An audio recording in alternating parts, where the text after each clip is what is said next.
Friends, news അറ്റലിവിൻ്റെ സ്വാഗതം. അപ്പോൾ നല്ല ഓസ്ട്രേലിയൻ ലാം ചോപ്പ് നമ്മുടെ ലുലുമാളിലുണ്ട്. അത് ട്രൈ ചെയ്യാനായിട്ട് ഞാനത് മേടിച്ചുകൊണ്ട് വന്നിട്ടുണ്ട്. അതൊന്ന് ഗ്രില്ല് ചെയ്ത് നോക്കാം.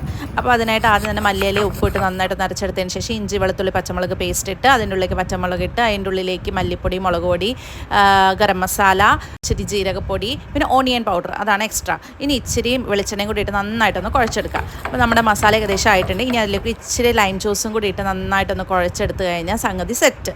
ഇനി ഈ മസാല നന്നായിട്ട് ചോപ്പ് പീസസിലേക്ക് നന്നായിട്ട് തേച്ച് പിടിപ്പിച്ച് ഒരു അരമണിക്കൂറോളം വെച്ചതിന് ശേഷം വെളിച്ചെണ്ണ ഇട്ട പാനിലേക്ക് നന്നായിട്ടൊന്ന് വറുത്തെടുക്കാം. അധികം വറുക്കണ്ട, ജസ്റ്റ് ഒന്ന് ഷാലോ ഫ്രൈ.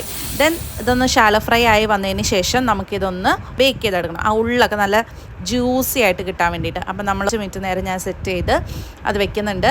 അപ്പോൾ അത് നല്ല ജ്യൂസി ആയിട്ട് വന്നു കഴിഞ്ഞപ്പോഴത്തേനും നമ്മുടെ ലാം ചോപ്പ് ഗ്രില്ല് റെഡി ആയിട്ടുണ്ട്. അതിൻ്റെ ഒപ്പം പുതിന ഇലയുടെ സോസും. ഇന്നത്തെ കുക്ക് എൻ്റെ ഹസ്ബൻഡ് ആയിരുന്നു. സൂപ്പറാണ്, ട്രൈ ഔട്ട് ചെയ്യാം.